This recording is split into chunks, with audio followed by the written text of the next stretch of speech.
Olá, seja bem-vindo ao curso Dominando o Frappé do Básico ao Avançado. Hoje a gente vai explicar para vocês como que a gente faz para traduzir, o nosso aplicativo utilizando ali o Frappé Framework. Então, basicamente, nós temos que entender primeiro qual que é a origem, dos itens que vão ser traduzidos. Bom, as origens elas variam bastante no Frappé. No Python e no JavaScript ela tem uma forma de ser colocada, que eu vou orientar para vocês aqui já como proceder daqui a pouco.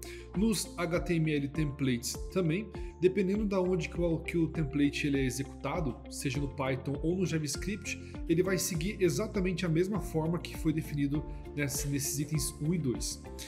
E no Workspace, Doctypes e tudo mais, tudo aquilo que é pelo front-end, basicamente aquilo que você coloca de labels, options e tudo mais, eles são pegos ali e já são colocados no arquivo de tradução, tá bom? Então isso é bem tranquilo. A parte do front-end na verdade é mais tranquilo, tá?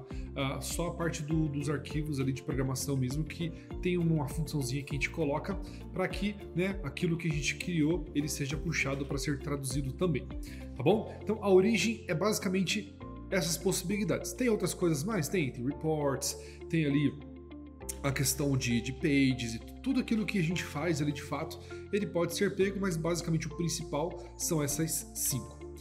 Bom, no Python e no JavaScript, como é que funciona? Quando você tem dentro do seu arquivo Python ou dentro do seu arquivo JavaScript, varia somente o método que a gente utiliza para fazer a tradução.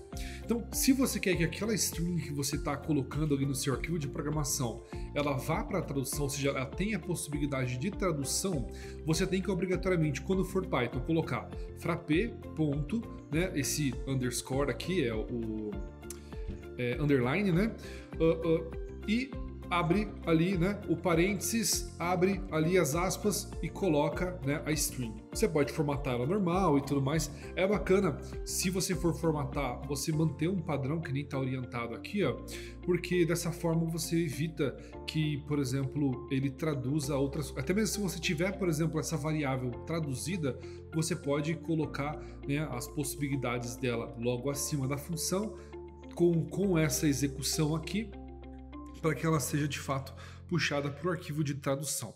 Mas basicamente nós utilizamos isso daqui, string, daí você abre aqui uma variávelzinha para ser formatada, must be translated, essa string precisa ser traduzida. Isso daqui vai puxar ela já para o arquivo que vai ser traduzido futuramente. E quando o nosso sistema rodar, ele vai traduzir quando isso daqui for executado, seja o que for, na geração de um template, seja na geração de uma mensagem, aonde for, isso daqui garante que essa string seja traduzida para aquele idioma que você está desenvolvendo o seu aplicativo. No JavaScript o método é um pouquinho diferente, é apenas 2 vezes underscore, 2 vezes underline, daí mesma coisa, abre parênteses. O bacana é que aqui você pode usar também essas variáveis, sem precisar partir para outras funções do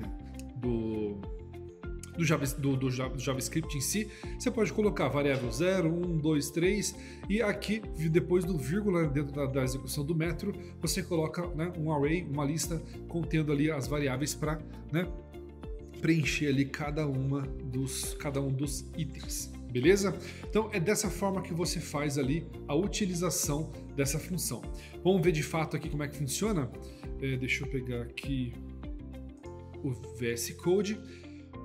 Vamos abrir aqui o nosso Apps Library Management e vamos até o nosso Library Member, onde a gente colocou aqui, Você pode ver que aqui no nosso Library Member a gente coloca FRM, ponto .add custom button, e o nosso create membership ele não está com a função de tradução.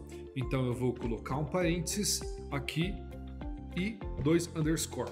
Pronto. Já agora, quando a gente for gerar o arquivo de tradução, essa frase, essa string, ela já vai ser puxada. A mesma coisa eu faço, com o outro label do botão aqui. Tá bom? Salvou.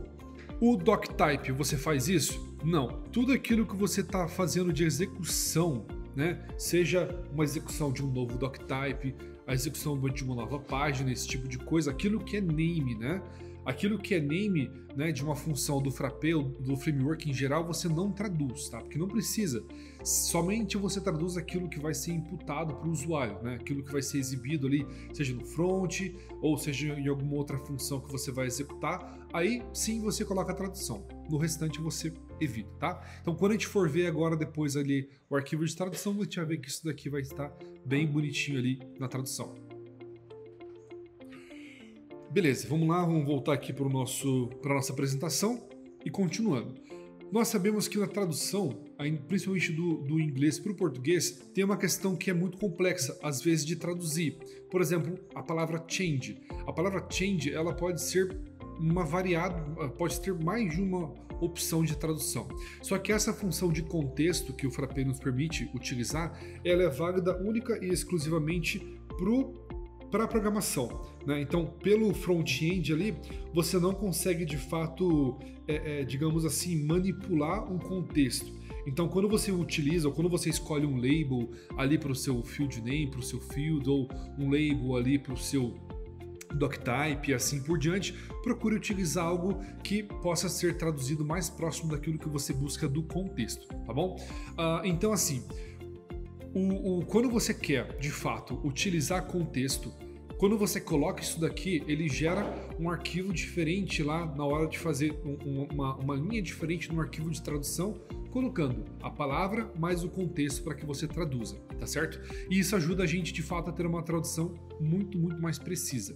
Então, quando a gente abre aqui Frappé, né, escreve ali o método que a gente vai estar utilizando, no Python a gente apenas acrescenta a variável contexto na execução do nosso método. E no JavaScript também, né? Abre aqui o método, a string que eu quero traduzir, vírgula, o null aqui, por que está null? Porque a gente não tem nenhuma variável que vai ser preenchida dentro da nossa string. Então a gente deixa null, vírgula, e sempre é o contexto aqui, a terceiro item, né, a terceira variável do nosso método. Terceiro parâmetro, perdão, do nosso método, ele vai ser o contexto. Então você coloca aqui de fato esse contexto e ele vai ter uma tradução um pouquinho mais precisa. Que nem você pode ver, change no caso de switch, de mudar, né? Change mudar de X para Y, e o change aqui no caso de coins, né? É uma questão de mais relacionada a troco e assim por diante. Então, basicamente é o seguinte, nós entendemos agora como que faz para da onde vem a origem dos strings que vão ser gerados no arquivo de tradução, mas explicando para vocês de fato como que a tradução do Frappé funciona, o sistema ele carrega todas as traduções, de todas as línguas, direto no Memcache, para ter uma rapidez na hora da execução, tá certo? Depois que a escolha do idioma apropriado, ela pode ser feita de várias formas, ela pode ser feita com base no servidor, então a gente pode colocar lá, o meu servidor vai ter por base o idioma tal. Cada usuário também pode alterar qual idioma ele gostaria de utilizar, né? Então essa é a segunda variável. E a terceira, quando a gente faz alguma solicitação, né, tipo pela API do Frappé, a gente pode também informar por qual idioma que a gente gostaria de ter a resposta que a gente está fazendo a solicitação. Daí a resposta seja tanto num rise, né, de algum tipo de erro ali, na execução de algum tipo de erro, quanto na execução do servidor mesmo, que a gente busca talvez uma string ou algum relatório com as traduções e assim por diante, a gente pode colocar nessa solicitação. As traduções são aplicadas diretamente para doctypes string e o método underscore ele faz a substituição das strings em tempo de execução, tá bom? Uma coisa que a gente não comentou aqui, mas que eu vou mostrar aqui rapidamente também como fazer, é basicamente o seguinte, você tem a possibilidade de colocar a tradução dentro do arquivo de tradução do Frappé e também dentro do arquivo de translate pelo front-end, na hora que você faz ali, de fato, a sua instalação, que a gente vai mostrar ali no localhost, abre o arquivo de tradução e tudo aquilo que você colocar ali dentro, ele sobrescreve o padrão que foi determinado para o sistema, tá certo? E quando, né, a tradução for carregada para o Memcache, ele vai ser puxado ali junto. Tá? Então vamos agora de fato como que a gente faz para criar. Primeiro eu vou mostrar a parte mais fácil, que é o front-end. Não é recomendado a toque de caixa no caso de criação de aplicativo e tudo mais. É apenas aquele cliente que quer para ele uma tradução diferente. Daí você coloca aqui, né? Tirando isso não. Então quando você vem aqui, ó, no seu front-end, né, do ambiente desk do Frappé, você procura aqui em cima Translation, né? Clica aqui e você vai ver todas as translations que estão colocadas aqui dentro de forma personalizada. Se você quiser criar uma, é só você clicar em Criar Your First Translation. Aqui em cima você seleciona o language, né, qual o idioma que vai ser utilizado essa tradução. Embaixo você coloca o source text, né, que é o texto de origem, né, a string que vai ser utilizada como base para a tradução, como por exemplo o próprio translation pode ser colocado assim. Ó, vou colocar aqui português brasileiro, e eu colocaria daí, no caso, o arquivo de tradução aqui, que seria literalmente tradução. E se eu quiser também, eu posso colocar aqui embaixo um contexto.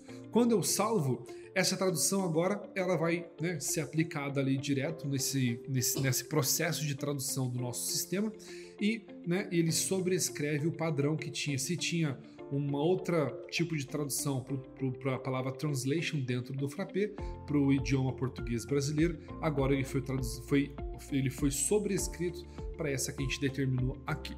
Essa é a parte mais fácil de fazer, só que essa não é a parte ideal, porque como eu falei para vocês, a gente não consegue colocar isso daqui, né, no arquivo fonte do nosso aplicativo. Então, como que a gente faz para colocar no arquivo fonte do nosso aplicativo? Utilizando essas duas funções. Primeiro, a gente tem que rodar a função dentro da pasta Bench do nosso framework, Bench get untranslated.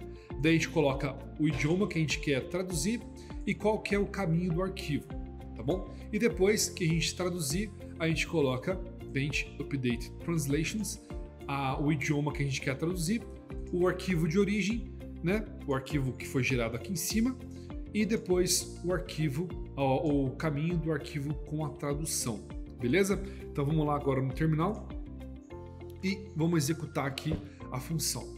Aqui em cima vocês podem visualizar que eu tenho bench get untranslated pt-br. Essa é, digamos assim, o padrão do Frappé, né? Que o Frappé adotou, que na verdade é um padrão bem geral mesmo assim, para a gente, toda vez que for fazer a tradução para a questão do idioma de português brasileiro. Se você quiser saber de outro idioma, é só você visualizar ali em Translations mesmo. Você pode ver que a gente tem ali, quando eu escolhi para Brasil, tinha vários outros idiomas, daí você pode ver qual que é, para cada idioma, qual que é esse shortcut, né, essa string utilizada.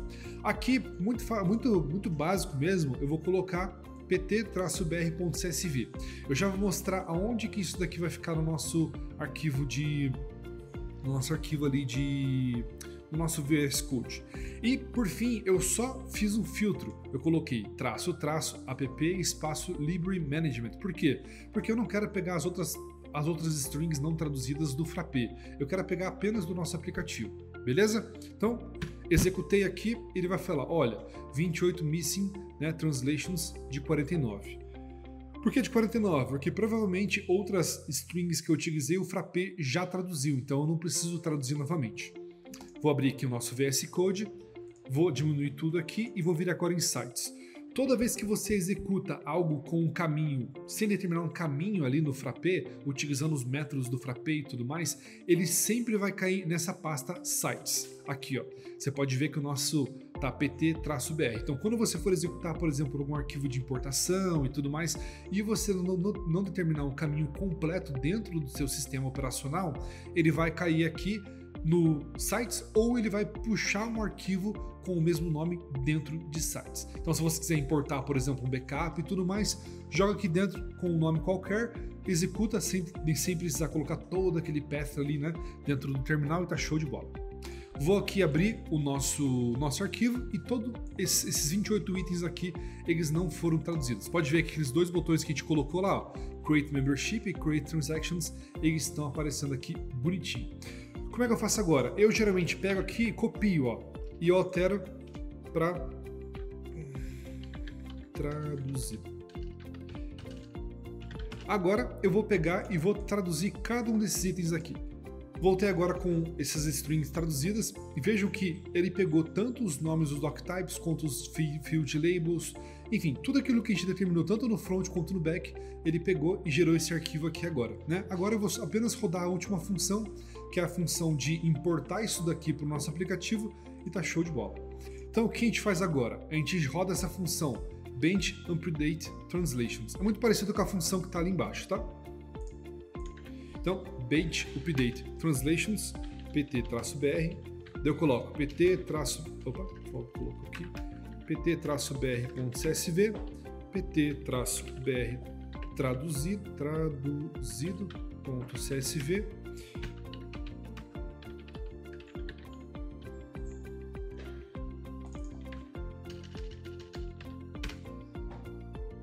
pronto. Agora, se eu voltar lá no meu aplicativo, você pode ver o seguinte, se eu for lá, Apps, Library Management, e for agora, você pode ver que uma pasta foi criada dentro do nosso aplicativo, que é a pasta chamada Translations. E dentro dessa pasta, ele inseriu todos aqueles arquivos, né, todas aquelas strings. Aquelas strings que já estavam sendo traduzidas pelo Frappé, elas também aparecem aqui, e aquelas que não, que a gente colocou a mais, elas foram puxadas para cá. Beleza? Então, se a gente vem aqui para o Desk, vem em Settings, coloca, por exemplo, aqui, ó, né, pt-br, salva, ele vai fazer um refresh. Até agora a gente estava usando em idioma inglês, né? E se eu vier aqui para o nosso aplicativo, vocês vão visualizar, né, que vários dos strings, algumas, o Frappé ainda não está atualizando algumas aqui, mas a gente vai entrar em detalhes depois, mas basicamente todo o restante, né, do nosso aplicativo, ele está aqui 100% traduzido. Beleza? Então era basicamente isso que eu queria explicar para vocês. Só lembra de voltar aqui em configurações e tirar o idioma para a gente voltar para o inglês. Então era basicamente isso que eu queria explicar para vocês no dia de hoje. Obrigado e até a próxima aula.